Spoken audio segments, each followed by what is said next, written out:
Hello everyone, हामी चाहिँ business statistics हेरिरहेका छौँ र बिजनेस स्ट्याटिस्टिक्समा हामीले मेजर्स अफ सेन्ट्रल टेन्डेन्सी हेरिरहेका थियौँ र आज हामीले एउटा मिन भेट्ने अर्को टेक्निक जियोमेट्रिक मिनको कुराहरू युज गर्ने गइरहेछौँ। सपोज जेनरली तीनटा मिनहरू हामीले हेर्छौँ, एरिथमेटिक, जियोमेट्रिक र हार्मोनिक मिन भनेर हुन्छ। र अघिल्लो भिडियोजहरूमा हामीले एरिथमेटिक मिनको क्याल्कुलेसन कसरी गरिन्छ हेऱ्यौँ। अब जियोमेट्रिक मिन भनेको के हो, यो किन चाहिन्छ भन्ने कुराहरू आउन सक्छ। जस्तै कुनै कुनै बेला के हुन्छ भने डेटाहरूमा एकदमै भास्ट डिफरेन्स हुन सक्छ, डेटाहरू बीच एकदमै धेरै भास्ट डिफरेन्स भयो भने त्यति बेला हामीले एरिथमेटिक मिनको तरिकाले, ठीक छ, एरिथमेटिक मिनको तरिकाले हामीले मिन क्याल्कुलेट गर्यौँ भने के हुन्छ, त्यो एप्रोप्रिएट हुन जाँदैन हैन। एरिथमेटिक मिन त्यति बेला एप्रोप्रिएट नहुन सक्छ। जस्तै हाम्रो भ्यालुजहरू 1 छ, 100 छ, 1000 छ अनि 10000 छ अरे। हेर्नुहोस् एकदमै भास्ट डिफरेन्स छ। सो सबैलाई सम गर्यो भने 1 1 कति आउँछ भने 1 1 1 0 1 भनेर आउँछ। अब यसलाई डिभाइड बाइ 4 गर्ने हो भने के हुन्छ त 4 2 जा 8 हैन, 4 2 जा 8 19 11 4 7 जा 28 4 7 जा 28 4 5 जा 20 यति जति भ्यालु आउँछ। अब मिन भनेको कस्तो हुनुपर्छ नि, सबै डेटाहरू त्यसको नजिक नजिक हुनुपर्छ, त्यसको वरिपरिको डेटा नजिक हुनुपर्छ। यो भ्यालु भनेको यहाँ कतै बिचमा पर्छ, तर यो 1 भ्यालु त योभन्दा कति टाढा छ नि, 100 पनि योभन्दा कति टाढा छ, 1000 पनि कति टाढा छ र 10000 पनि धेरै टाढा छ योभन्दा। भनेपछि यति बेला यदि लामो डिफरेन्स छ, धेरै भास्ट डिफरेन्स छ नम्बरहरू बीच भने मैले एरिथमेटिक मिन यतिबाट क्याल्कुलेट गरेँ भने यसले मलाई राम्रो रिजल्ट, मिनको राम्रो रिजल्ट नदिने रहेछ। जस्तै मैले 1 2 3 4 5 छ, 5 वटा डेटाहरू छ भने मैले यसको मिन क्याल्कुलेट गरेँ भने कति आउँछ 5 4 9 9 3 12 15 15 बाइ 5 भनेको 3 आयो। हेर्नुहोस् त, यो 1 र 2 पनि 3 को एकदमै नजिक छ, 4 र 5 पनि 3 को नजिक छ।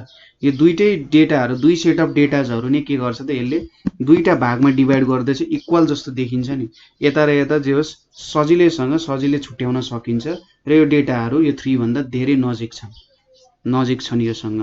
तर यहाँनिर जुन यो भ्यालु निकाल्यौँ हामीले धेरै लामो डिफरेन्स, फास्ट डिफरेन्स भएको डेटाजहरूमा चाहिँ ननिक्लिने रहेछ। र यति बेला हामीले युज गर्ने टेक्निक भनेको चाहिँ जियोमेट्रिक मिनको टेक्निक युज गर्छौँ हैन। अब जियोमेट्रिक मिनलाई कसरी डिफाइन गरिन्छ त भन्दा यो भनेको चाहिँ nth स्क्वायर रुट, ठीक छ, जियोमेट्रिक मिन भनेको nth square root of product of n observations भन्ने कुरा भयो, ठीक छ। nth square root of product of n observations हो यो कुराहरू भयो। जस्तै n वटा अब्जर्भेसन्स छ भने nth स्क्वायर रुट लिने, भन्नुको मतलब 2 वटा अब्जर्भेसन छ भने के गर्नु पर्यो, तपाईले स्क्वायर रुट लिनु पर्यो। 3 वटा अब्जर्भेसन छ भने तपाईले क्यूब रुट लिनु पर्यो। 4 वटा अब्जर्भेसन छ भने रुट अन्डर 4 गरेर काम गर्नु पर्यो, त्यो भन्न खोजे हो है। यसरी हामीले जियोमेट्रिक मिन चाहिँ क्याल्कुलेट गर्छौं। अब अर्को कुरा तपाईले याद गर्नुपर्ने भनेको, अब हेरौँ है त, फर्मुलाको कुराहरू आउँछ। जियोमेट्रिक मिन तपाईले कसरी क्याल्कुलेसन गर्न सक्नुहुन्छ। जेनरली यसमा 3 वटा फर्मुला छ हाम्रो, एउटा इन्डिभिजुअल सिरिजको लागि, ठीक छ, हामी दुईटै तरिकाले एकचोटी क्याल्कुलेसन गरेर हेर्छौं हैन। यति बेला एरिथमेटिक मिन ठीक होला कि जियोमेट्रिक मिन ठीक होला, कसले राम्रो डेटा देला भनेर हामी हेर्छौं है। एउटा हामी इन्डिभिजुअल सिरिजको फर्मुला छ, अर्को हाम्रो डिस्क्रिट सिरिजको छ र अर्को भनेको कन्टिन्युअस सिरिजको फर्मुला छ। अब इन्डिभिजुअल सिरिजको लागि हाम्रो यहाँनिर के छ भने हेरौँ है त, सपोज हामीसँग x1 x2 x3 हुँदै हुँदै x1 वटा के छ त अब्जर्भेसन्स छ अरे, अथवा यहाँनिर n वटा अब्जर्भेसन छ, यतिवटा डेटा भयो भने जियोमेट्रिक मिन भनेको कसरी क्याल्कुलेट गरिन्छ, हामीले root under n x1 into x2 into x3 into हुँदै हुँदै हामीले xn सम्म चाहिँ काम गर्छौं हैन। यसरी काम गर्न सकिन्छ। अथवा तपाईले यहाँनेर के गर्न सक्नुहुन्छ, दुईटै साइडमा लग लिने, लग यहाँनेर gm भयो, gm लिँदाखेरि यहाँनेर 1/n आउँछ, यो भनेको लग तपाईले के लेख्न सक्नुहुन्छ, यहाँनेर x1 * x2 हुँदै हुँदै xn सम्मको मल्टिपल छ र यसलाई तपाईले के को फर्ममा लेख्न सक्नुहुन्छ भने सम को फर्ममा नि लेख्न सक्नुहुन्छ। यो भनेको log x1 plus log x2 हुँदै हुँदै log xn, किनभने हामीसँग log मा के फर्मुला छ भने यदि log a * b छ यसरी भित्र भने तपाईले यसलाई log a plus log b भनेर लेख्न सक्नुहुन्छ। यसरी तपाईले लेख्न सक्नुहुन्छ है, सजिलो तरिका छ र फर्मुला के हुन गयो 1/n √under log x, यसरी तपाईले क्याल्कुलेसन गर्न सक्नुहुन्छ। ठीक छ। अब यहाँनेर त log gm छ, तपाईले जियोमेट्रिक मिन क्याल्कुलेट गर्नुपर्ने हो भने gm = यहाँनेर anti log 1/n √under log x गर्न सक्नुहुन्छ। अब तपाईहरुको क्याल्कुलेटरमा एन्टी log भन्ने अप्सन पनि हुन्छ, त्यो युज गर्दा पनि हुन्छ है। अब जेनरली यहाँनेर बेस 10 हो भने बेस 10 कै कामहरु गर्नुपर्ने हुन्छ हामीले हैन, बेस 10 दिइरहेछ भने बेस 10 सहजसरी काम गर्नुपर्ने हुन्छ। अब बेस 10 नै हुन्छ जेनरली। सो तपाईले चाहिँ के गर्दा हुन्छ भने एन्टी लग लिँदा यो भ्यालु जुन आएको छ नि, यहाँनेर यो भ्यालु क्याल्कुलेट गर्नुहुन्छ ब्र्याकेट भित्रको 10 पावर यहाँनेर जुन भ्यालु आउँछ gm = तपाईले के गर्न सक्नुहुन्छ 10 power 1/n √under log x गर्न सक्नुहुन्छ।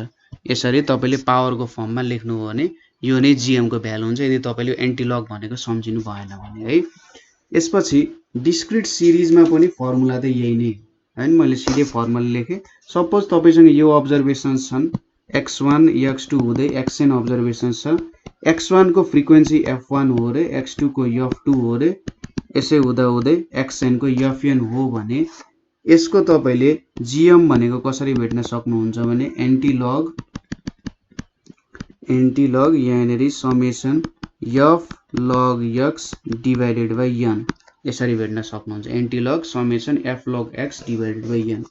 त्यसैगरी कन्टिन्युअस सिरिजमा पनि gm को फर्मुला यही नै हुन्छ, एन्टी लग यहाँनेर summation f log x divided by n ले हामीलाई एन्टी लग को भ्यालु दिने काम गर्छ। ठीक छ। अब सुरुमा हाम्रो म एउटा फर्मुलामा चेक गराउँछु, तपाईले कन्टिन्युअस र डिस्क्रिटमा आफैले गर्नु होला। इन्डिभिजुअलमा चाहिँ एरिथमेटिक मिन युज गर्दा र जियोमेट्रिक मिन युज गर्दाखेरि कस्तो खालको डिफरेन्सेसहरु आउँदो रहेछ भ्यालुहरुमा, त्यो कुरा अब्जर्भ गरौँ। सो म चाहिँ सुरुमा इन्डिभिजुअल सिरिजको लागि गर्छु। सपोज मसँग डेटाहरु छ 10 20 30 500 र 1000। यो डेटाहरु बीच एकदम धेरै डिफरेन्सेसहरु छ, यो लार्ज डिफरेन्सेसहरु छ।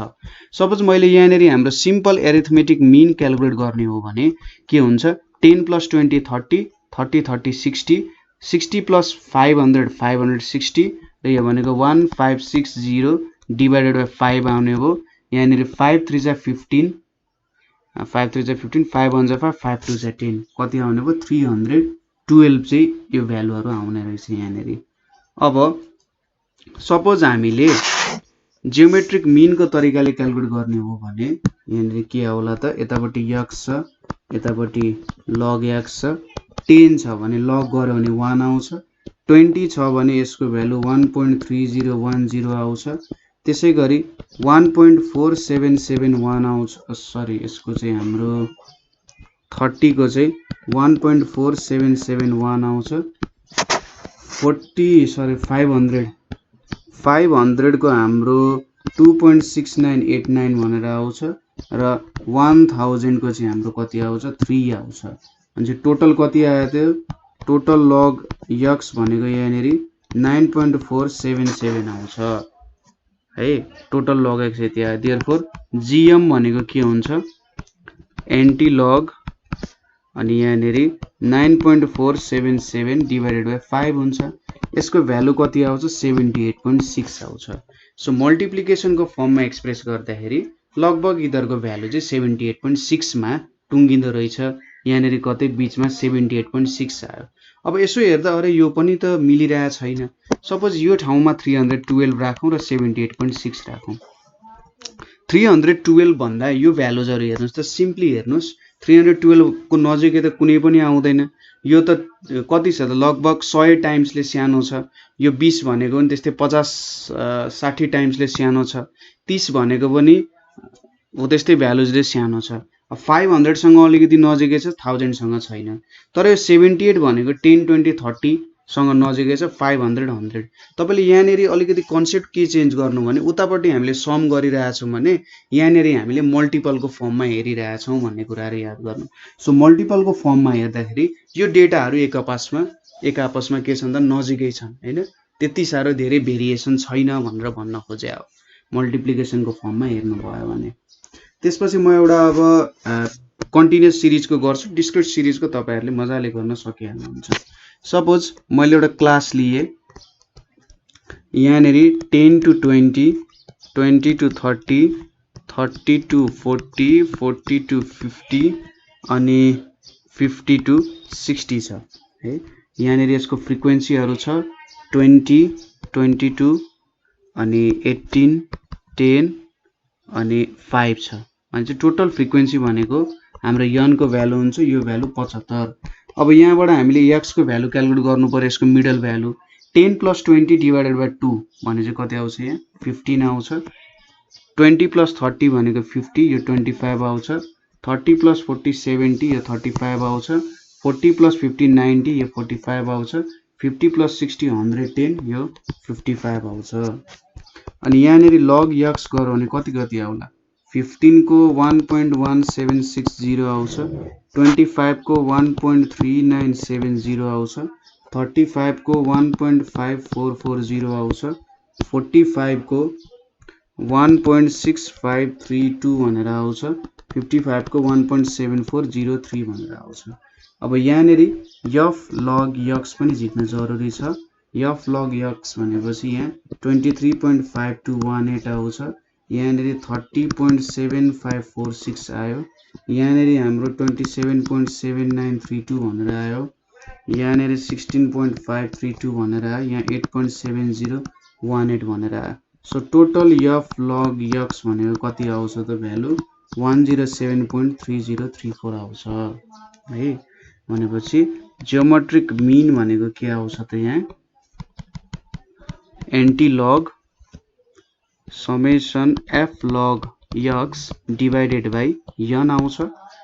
यो भ्यालुजहरु हामीले भेटेको भ्यालुजहरुसँग मिलाएर हेरौं, यो समेसन f log x भनेको 107.3034 आउँछ डिभाइडेड बाइ 75 र यसको भ्यालु चाहिँ 26.96 आयो यहाँनेरि है। सो यसरी हामीले क्याल्कुलेसन गर्न सक्यौं है। अब जेनरलमा जियोमेट्रिक मिनले चाहिँ एउटा कस्तो खालको भ्यालु दिन्छ भन्दाखेरि जो सबैतिरबाट एउटा सिमेट्रिकल भ्यालु दिने गर्छ। टु नम्बर्सहरुको हामीले जियोमेट्रिक मिन भेट्यौं भने जसरी स्क्वायर भनेको सबै साइडबाट इक्वल छ नि, यसले पनि सबै साइडबाट यसरी इक्वल हुने मल्टिप्लाई गर्दा भ्यालुजहरु दिने काम गर्छ हैन। सपोज यसले स्क्वायर दियो भने उतापट्टि उले के दिन्छ त क्यूब भनेर दिन्छ। यदि 3 वटा भ्यालु लियौं भने 4 लियो भने त्यस्तै कुराहरु आउँछ। सो एउटा मल्टिप्लिकेसनको फर्ममा कम्पेरिजन जस्तो भयो, अथवा यसरी पनि सोच्न सक्यो कि यिनीहरुको एउटा जियोमेट्रिकल रेशियो जस्तो भयो भनेर सोच्न सकिन्छ। एक अर्का भन्दा कतिले डिफरेन्स छ भन्ने जस्तो कुराहरु है। यसको केही मेरिट्सहरु छन्। अब मेरिट्सहरु यसको केही मिन भएको कारण पनि आउँछ। पहिलो यो मिन भएको कारण यो रिजिडली डिफाइन्ड छ। रिजिडली डिफाइन्ड छ भन्नुको मतलब के भयो त, यो चाहिँ फर्मुलाको फर्ममा एक्सप्रेस गर्न सकिन्छ। त्यसैगरी बेस्ड अन अल अब्जर्भेशन्स, जतिवटा अब्जर्भेशन्स छन् त्यो सबै अब्जर्भेशन्सहरुलाई तपाईले आफ्नो क्याल्कुलेसन्सहरुमा इन्क्लुड गर्नुहुन्छ। त्यसैगरी थर्डमा के छ, मिनको कारण यो मिनकै धेरै प्रपर्टीहरु छ। Suitable for further mathematical treatment भन्न सकिन्छ है, suitable for further mathematical treatment. त्यसैगरी अर्को भनेको useful while averaging ratio, useful while expressing ratios which express rate of changes हैन यसले रेट अफ चेन्ज एक्सप्रेस गर्ने रेशियोहरुको लागि पनि युजफुल छ। त्यसैगरी केही डिमेरिट्सहरु पनि छन् यसको। डिमेरिट्सहरु भनेको difficult to understand and calculate हैन difficult to understand and calculate. अब यसो हेर्दाखेरि क्याल्कुलेसन गर्न पनि त्यति गाह्रो भएन, अन्डरस्ट्यान्ड गर्न नि गाह्रो भएन, तर जो म्याथमेटिक्समा इन्क्लुडेड मान्छेहरु छैन तिनीहरुको लागि अलिकति गाह्रो हुन्छ। त्यसैगरी if any observation is negative, if any observation is negative and total number of observations is even, then GM has no meaning। यसले के भन्न खोज्यो भन्दा सपोज मैले दुईटा डेटाहरु लिए 1 र -2 र अब यसको नम्बर अफ अब्जर्भेसन्स इभन भयो भने चाहिँ हामीले त स्क्वायर रुट लिनु पर्छ। 1 * -2 भनेपछि रुट अन्डर -2 आउने भयो। यो त एउटा इमेजिनरी नम्बर हुने भयो र यसले जियोमेट्रिक मिनमा हामीले खासै के फाइदा पुर्याउने भएन। त्यसैले हाम्रो कुनै पनि अब्जर्भेसन्स नेगेटिभ भयो भने यसले काम गर्न सक्दैन। त्यसैगरी it may not be actual value of series हैन सिरिजको एक्चुअल भ्यालुहरु हुन सक्दैन। अब यसको के युजेसहरु छ जस्तै इन्डेक्स नम्बरहरु बनाउन युज हुन्छ हैन जियोमेट्रिक मिनहरु चाहिँ इन्डेक्स नम्बरहरु बनाउनु पर्यो भने युज हुन सक्छ।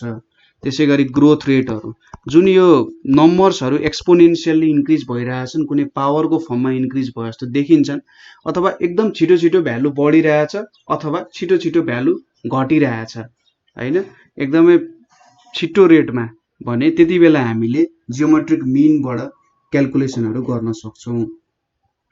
ठीक छ। त्यसैगरी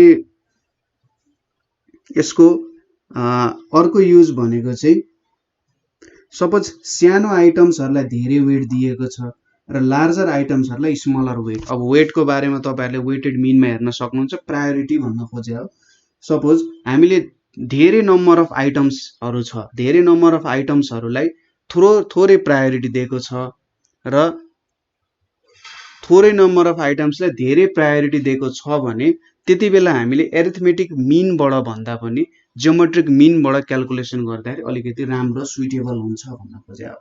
त्यसैगरी यसले रेट्स पर्सेन्टेज रेट अफ इन्क्रिजहरु प्रॉफिट्स प्रोडक्सनहरु भेट्न पनि काम दिइरा हुन्छ हैन हो त्यस्तो कुराहरुमा पनि यसले काम दिइरा हुन्छ।